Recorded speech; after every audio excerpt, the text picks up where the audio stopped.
तो नमस्कार दोस्तों, स्वागत आप सभी का आपके अपने चैनल गणित मंत्रा में। दोस्तों, आज के इस वीडियो में मैं आप सभी को बहुपद को पहचानना सिखाऊंगा कि आखिर कैसे हम बच्चे पहचाने कि यह बहुपद है या यह बहुपद नहीं है।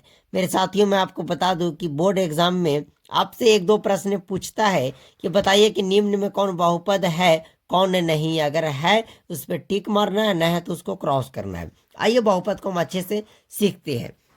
देखिए, बहुपद सीखने से पहले आपको कुछ चीजें सीखना होगा जिसको हम लोग बोलते हैं कि जैसे बेसिक चीज आप सीख जाइएगा तो आराम से सीख जाइएगा। जैसे हम एक चीज को सिखाते हैं जिसको हम लोग बोलते हैं चर राशि, सीखना बहुत जरूरी है। एक होता है अचर राशि, ठीक है, चर राशि, अचर राशि, और एक होता है घात, जो आप सभी को समझना जरूरी है, जिसको हम लोग हिंदी में इंग्लिश में पावर बोलते हैं। चर राशि क्या बोलते हैं, जिसमें इसमें आपको ए से लेकर के जेड तक सारे अल्फाबेट्स आते हैं, इसलिए क्योंकि इसका मान हमेशा बदलते रहता है। चर राशि जिसका मान हमेशा बदलते रहे उसे हम लोग चर राशि कहेंगे। इसमें आपका ए से लेकर के जेड तक सारे अल्फाबेट आते हैं। पर अचर, अचर वैसा राशि जिसका मान ना बदले, जिसका मान ना बदले उसे हम लोग अचर राशि कहेंगे। इसमें आप दुनिया का कोई सा भी नंबर ले लीजिए, अचर में आएगा। जैसे हम बोले कि 9, तो 9 का मान कभी नहीं बदलेगा, मतलब ये अचर राशि हो गया। जिसका मान ना बदले वो अचर राशि हो जाएगा। आ गई बात समझ में। जैसे मैं बोलूं कि 22, तो क्या है, चर या अचर? तो बोलिएगा कि 22 एक अचर है।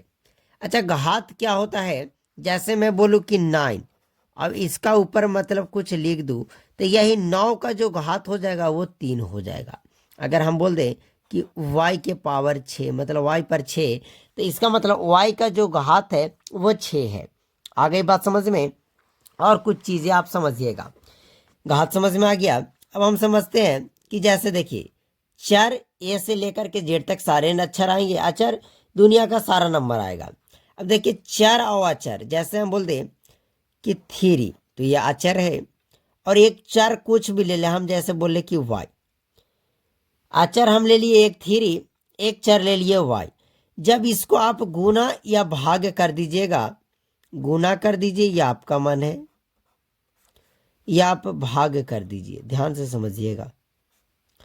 आप गुना कर दीजिए या भाग कर दीजिए तो पद बनते हैं। क्या बनते हैं? पद। तो कहिएगा आप कि इसका मतलब कि ये जो 3y है, ये जो 3y है, यह एक पद है। बिल्कुल, यह एक पद है। अगर हम बोल दें 9/x, तो क्या यह एक पद है? बिल्कुल पद है, यह एक पद है। हम बोल दें 3x², तो क्या यह एक पद है? बिल्कुल, यह एक पद है। आ गई बात समझ में। पद भी आप सीख गए। अब देखिए, बहुपद पहचानने का सबसे निंदा तरीका क्या है, थोड़ा ध्यान से समझिएगा। जैसे हम बहुपद उसी को कहेंगे जिसमें अगर चर राशि रहेगा। अच्छा, एक और संख्या के बारे में थोड़ा सा आप समझ लीजिए। देखिए, पूर्ण संख्या, देखिए पूर्ण संख्या क्या होता है? तो वैसी संख्या जो 0 से शुरू हो, उसके बाद चले 1, उसके बाद 2, 3, इस तरीका से कहाँ तक? अनंत तक। पूर्ण संख्या 0 1 2 4, मतलब इस तरीका से अनंत तक, 1 2 3 4 5 कुछ भी बोल दीजिए, वो पूर्ण संख्या होगा। पर पूर्ण संख्या 0 से शुरू होती है। पूर्ण संख्या कभी भी माइनस में नहीं होती है। पूर्ण संख्या हमेशा धनात्मक होता है, प्लस में होता है। तो देखिए, बहुपद हम किसको कहेंगे? बहुपद हम उसी को कहेंगे जिसका जो चर राशि का घात रहेगा, जिसका चर राशि का घात रहेगा वो पूर्ण संख्या होना चाहिए, तो भी वह बहुपद कहलाएगा। ओके, अब आइए आप सभी को बहुपद बहुत ही अच्छे तरीका से क्लियर करते हैं। चर राशि का घात क्या होना चाहिए? एक पूर्ण संख्या होना चाहिए, तभी हम उसको कहेंगे कि यह एक बहुपद है, यह एक पॉलिनोमियल है। ओके, पूर्ण संख्या भी समझ में आ गया। 0 1 2 3 4 5 कुछ भी रहे। पहला एग्जाम्पल पे आते हैं। जैसे 4x² + 3x + 1 है। क्या यह एक बहुपद है? तो बोलिएगा कि हमें देखना है कि ए से जो जेड तक अक्षर होते हैं, लेटर होते हैं, उसका जो घात हो वो पूर्ण संख्या हो। तो यहाँ पे सब में एक्स है, एक्स है, तो बताइए इसमें घात कितना है, 2 है, तो मतलब 2 पूर्ण संख्या होता है। अच्छा, एकरा में कुछ घात ना, एकरा मतलब 1 है, तो 1 भी पूर्ण संख्या होता है। अच्छा, यहाँ कुछ ना है तो छोड़ दीजिए, ये नंबर ही में ABCD अक्षर लग लेना, तो इससे क्या मतलब, इसका मतलब कि यह एक बहुपद है। आ गई बात समझ में। कौन सा बहुपद है उस पे चर्चा नहीं कर रहे, हम ये कह रहे कि जी यह एक बहुपद है।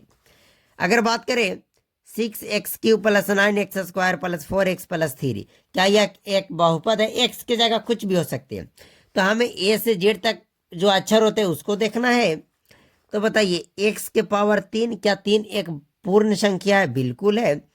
x² भी पूर्ण संख्या है, कुछ न तो x पर 1, मतलब यह भी एक बहुपद है। बताइए कि 6x + 2 क्या यह एक बहुपद है? तो देखिए है कि नहीं, थोड़ा ध्यान से समझिएगा। हमें ABCD के अक्षर पे ध्यान देना है, तो यहाँ x है, तो यहाँ पावर कुछ ना तो 1, तो क्या 1 भी एक पूर्ण संख्या है? बिल्कुल है, तो ये भी एक आपका बहुपद होगा। अच्छा, क्या यह एक बहुपद है?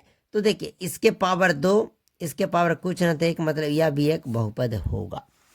अब जैसे हम बोले कि 6x⁻² + 2x + 5, क्या यह एक बहुपद है?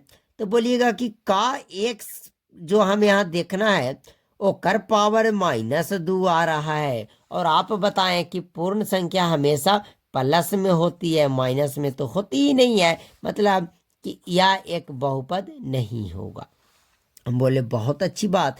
अब 3x² + 2/x + 6, क्या यह एक बहुपद है? तो बोलिएगा कि अच्छा एकर पावर कुछ ना तो 1, मतलब ये बहुपद है। नहीं मेरे साथियों, इसको जब आप सॉल्व कीजिएगा तो 3x² + 2 है तो 2, ये x² भाग में अगर आप इसको गुना में बदलिएगा तो ये -1 हो जाता है, और +6। अब बताइए कि क्या यह एक बहुपद है? बिल्कुल बहुपद नहीं है।